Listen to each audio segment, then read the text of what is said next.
We pray for better days.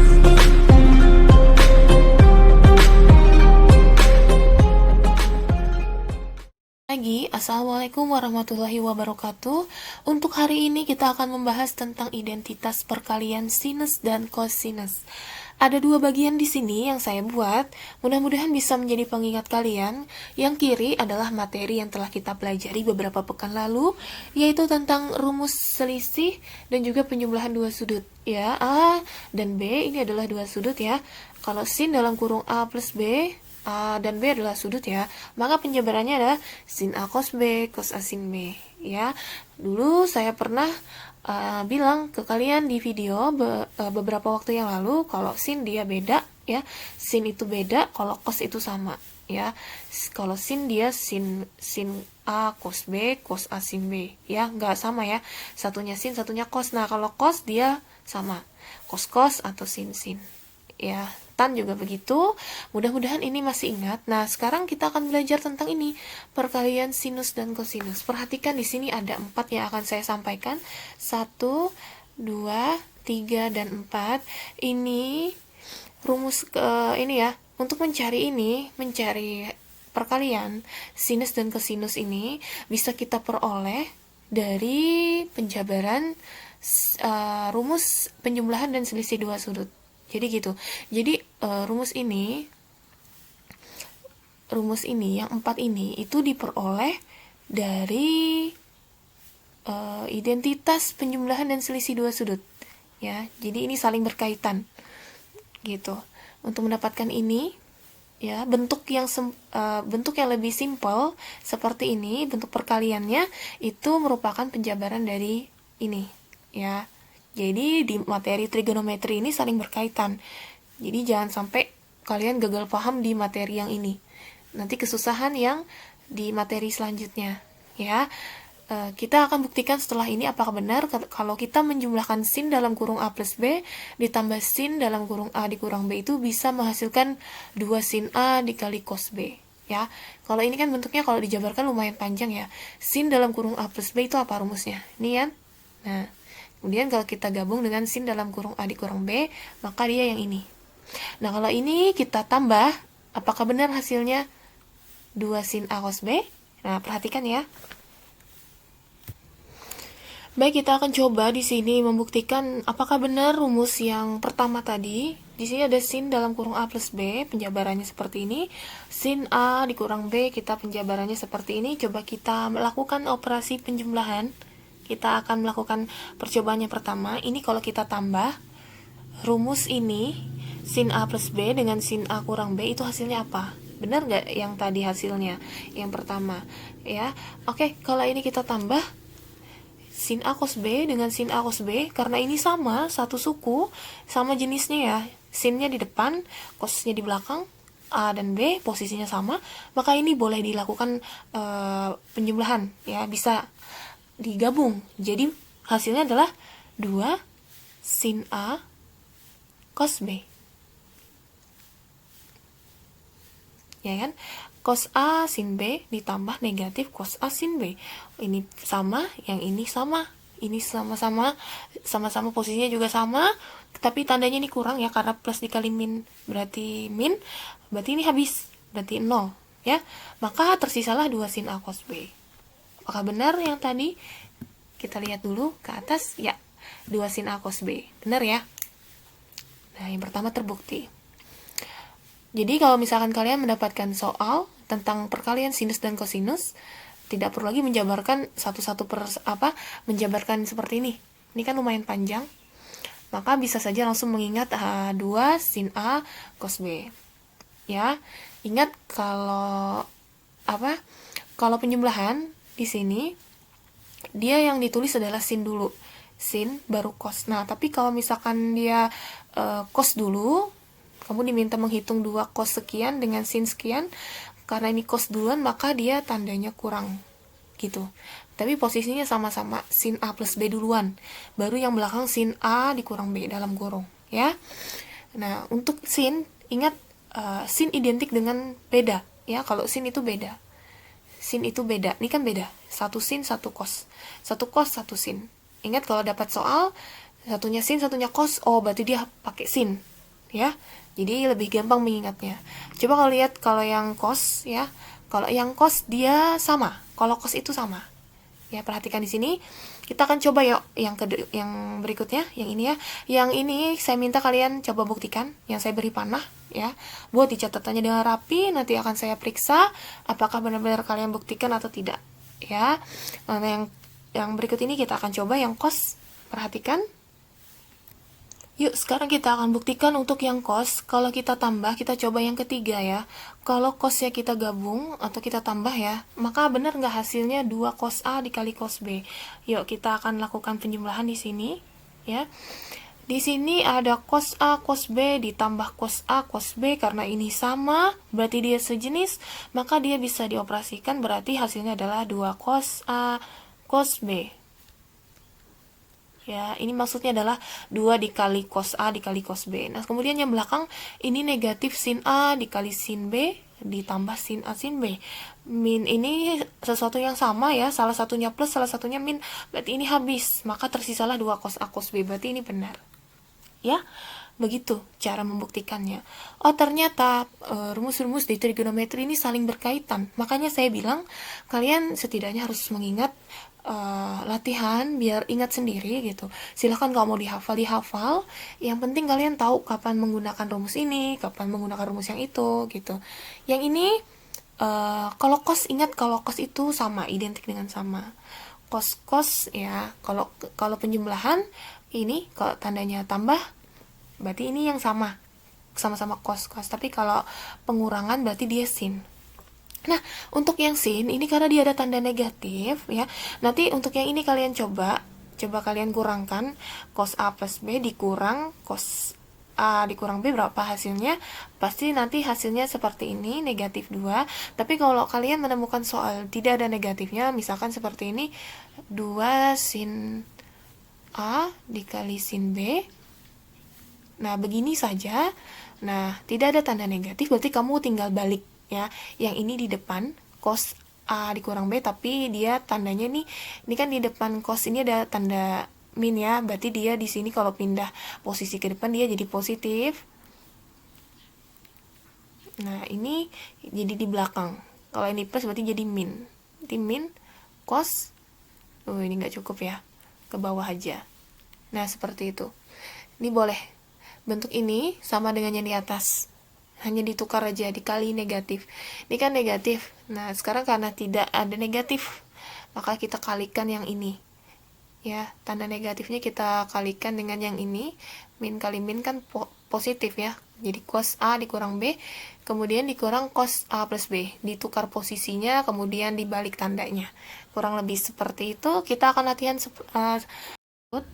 berapa nilai dari 2 dikali cos 52,5 derajat dikali cos 7,5 derajat. Nah, kalau kalian melihat soal ini, kalian bisa lihat di sini sama-sama menggunakan cos sama cos ya. Ini satu jenis atau sama-sama. Nah, berarti kamu pakai rumus apa? Nah, ingat kata kuncinya, kalau sin itu beda, kalau cos itu sama. Nah, karena ini sama, soal ini sama-sama, ini sejenis ya. Ini cos juga, berarti dia menggunakan rumus yang cos, tapi tandanya apa? Tandanya tambah ya. Karena kita lihat soal yang pertama ini dia menggunakan pola rumus yang ketiga, ya kan? Berarti langsung aja kita kerjakan, ini sama aja dengan cos buka kurung, kedua sudutnya kita tambah ya, 7,5 derajat ditambah cos dari kedua sudut, kita cari selisihnya berapa. Nah, ini berapa hasilnya? Cos 60 derajat ditambah cos, ini dikurang hasilnya 45 derajat. Ini kalian pasti tahu nilainya, setengah dan setengah akar 2. Bentuk ini kalau kita buat seperti ini boleh. Ini ada yang sama ya, dikeluarkan setengahnya, buka kurung 1 ditambah akar 2. Kenapa? Karena kalau kamu kalikan ke dalam, setengah dikali 1, setengah dikali akar 2 adalah akar 2. Jadi seperti itu. Nah, kita cari contoh yang lain. Contoh yang kedua. Ayo, berapa kira-kira? Nah, kalau seperti ini, kalian diminta mencari berapa nilai dari sin 75 derajat dikali cos 15 derajat. Nah, kalau kalian lihat di sini, beda kan? Satunya sin, satunya cos. Berarti dia menggunakan rumus sin, ya kan? Dia pakai sin. Nah, sin yang tandanya penjumlahan, ya kan? Karena ini sin dulu, baru cos. Nah, berarti kita mengikuti pola yang pertama. Rumus yang pertama ini, ya, sin duluan baru cos. Nah, tapi apa bedanya? Nah, kalau di soal ini itu nggak ada angka 2-nya, ya kan? Di rumusnya ada angka 2-nya, terus gimana dong? Nah, kalau seperti ini tidak ada angka 2, kamu kerjakan aja seperti biasa menggunakan rumusnya, tinggal nanti hasilnya kamu bagi dengan angka 2. Jadi seperti itu. Jadi nggak sulit, ya. Jadi gini, tinggal mengikuti rumusnya aja, berarti ini hasilnya adalah sin, kamu tambahkan kedua sudutnya, ya, kemudian ditambah sin kedua sudut dikurangi. Nah, berarti ini hasilnya adalah sin 75 ditambah 15 adalah 90 derajat. Kemudian ini sin 60 derajat. Jangan lupa dibagi 2, ya kan? Karena di soal ini tidak ada angka 2-nya, sementara di rumusnya ada 2. Gitu caranya. Sin 90 berapa? Sin 90 1, ya. 1 ditambah setengah akar 3. Ini sama-sama kita bagi 2, ya. Nah, ini tinggal bagi 2. 1/2 jadinya nih. 1/2. Kemudian ini setengah bagi 2 berapa? 1/4, ya. 1/4 akar 3. Ya kan, setengah dibagi 2 itu 1/4. Nah, kurang lebih seperti ini hasilnya, gitu. Gimana, sudah paham? Kita coba lagi beberapa contoh, mudah-mudahan kalian bisa mengerti dan langsung praktek setelah ini. Nah, sekarang coba kita menghitung berapa nilai dari sin 50 derajat dikali sin 40 derajat dikurang cos 95 derajat dikali cos 85 derajat. Lumayan panjang, tapi ini insya Allah kalian bisa. Kerjakan dulu yang pertama, yang ini berapa nilainya, nanti hasilnya dikurangi dengan yang kedua ini, ya. Jadi 1/1 gitu. Nah, yang pertama kita kerjakan dulu, kita naik ke atas saja. Sin 50, sin 40. Lihat dulu, ini kedua sama-sama sin, dia sejenis. Kalau sejenis atau sama berarti dia pakai rumus cos, ya kan? Tinggal lihat aja cos yang dipakai dia yang tanda yang plus atau yang min. Nah, kebetulan ini dia pakai yang sin, berarti kita menggunakan rumus pola yang keempat, ya. Nah, ini sin 50, sin 40 derajat. Nah, karena kita tidak ada angka 2-nya, kemudian tidak ada min-nya, tidak ada tanda negatif, ya, di soal ini. Sementara di rumusnya ini ada tanda negatif dan ada angka 2-nya, berarti kita akan balik rumus ini. Rumus ini berarti kita nulisnya menjadi cos A dikurang B dikurang cos A plus B, lalu dibagi 2, gitu, ya. Cara mengerjakannya seperti itu. Karena soal kita di depan soalnya ini tidak ada tanda negatifnya. Nah, seperti itu. Lalu dibagi 2, kenapa? Karena di rumusnya ada angka 2-nya, gitu. Langsung aja kita kerjakan. Cos 50 dikurang 40 berarti cos 10, ya. Cos 10 derajat. Kalau keduanya ditambah hasilnya 90. Dibagi 2. Nah, cos 90 nilainya 0, ya. Berarti nggak ngaruh nih, 0. Berarti tetap cos 10 bagi 2. Cos 10 derajat bagi 2. Atau nulisnya setengah cos 10 derajat. Sampai sini aja cukup, ya. Tidak perlu dicari di kalkulator cos 10 itu berapa, nggak usah, karena kita belum selesai. Kita lanjutkan dulu ke yang keduanya, gitu. Nah, untuk yang selanjutnya ini sama-sama cos, ya. Cos sama cos dia sama. Nah, berarti dia menggunakan rumus yang cos, ya. Berarti karena nggak ada angka 2-nya, berarti nanti kita tinggal bagi 2. Dia mengikuti pola rumus yang ketiga ini, ya. Kita cari cos kedua sudutnya, kita tambah, ditambah 85, kemudian ditambah cos kedua sudutnya kita kurangkan. Nah, ini berapa? Tinggal nanti hasilnya dibagi 2. Ya, berarti cos 180 ditambah cos 10 dibagi 2, ya kan? Cos 180 berapa? Ayo, ini kuadran 2 ya. Kuadran 2 cosnya negatif ya. Di kuadran 2 hanya sin yang positif. Berarti ini negatif berapa? Negatif berapa? Negatif 1 plus cos 10 derajat dibagi 2. Nah, kalau sudah seperti ini kita bisa langsung pisah nilainya, berarti min 1/2 ditambah setengah cos 10 derajat. Nah, ini kita tinggal gabungkan hasilnya, ya kan? Ini yang pertama, tadi jawaban kita yang ini, ya. Kemudian soalnya adalah pengurangan. Berarti ini nanti kita kurangi dengan yang ini. Nah, ya. Berarti berapa hasilnya? Kita coba di sini aja ya, di bawah. Nah, jadi karena kita sudah menemukan hasilnya berapa, tinggal dikurangi. Jadi begini penulisannya ya, setengah cos 10 derajat dikurang dalam kurung. Kenapa diberi kurung? Karena ini sama, ada 2 ini ya. Kita beri kurung, berarti ini satu kesatuan.